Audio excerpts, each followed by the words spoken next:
ছোট পর্দার জনপ্রিয় অভিনেতা জাহির আলভির স্ত্রী আফরা ইবনাত ইকরা 28 ফেব্রুয়ারি শনিবার রাজধানীর মিরপুরের নিজ বাসায় গলায় ফাঁস দিয়ে আত্মহত্যা করেছেন। পরে তাকে পরিবারের সদস্যরা কুর্মিটোলা জেনারেল হাসপাতালে নিলে চিকিৎসক তাকে মৃত ঘোষণা করেন। মর্মান্তিক এ ঘটনার সময় অভিনেতা শুটিংয়ের কাজে নেপালে ছিলেন। সেখান থেকেই সামাজিক যোগাযোগ মাধ্যমে স্ত্রীর মৃত্যুর বিষয়টি নিশ্চিত করেছেন। অভিনেতা তার ফেসবুক পোস্টে জানান, খবরটি শোনার পর তিনি মানসিকভাবে ভেঙে পড়েছেন।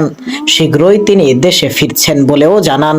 ইকরার মৃত্যুর ঘটনার পর সামাজিক যোগাযোগ মাধ্যমে নানা সমালোচনা ও জল্পনা ছড়িয়ে পড়েছে। শোনা যাচ্ছে তাদের দাম্পত্য জীবনে মনোমালিন্য চলছিল। ঘটনার একদিন আগে নিজের ফেসবুকে একটি পোস্ট করেছিলেন জাহির আলভি। সেখানে তিনি লিখেছিলেন, ভুল করলে মাফ মেলে কিন্তু মুক্তি মেলে না।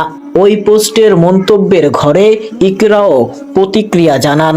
পোস্টটির এক মন্তব্যে ইকরা লেখেন, অভিনন্দন, ভুল করলে মাফ মেলে না, মুক্তিও মেলে না, ভুল স্বীকার করতে পারলা, আমিন, আমার আমিকে মুক্তি দিলাম।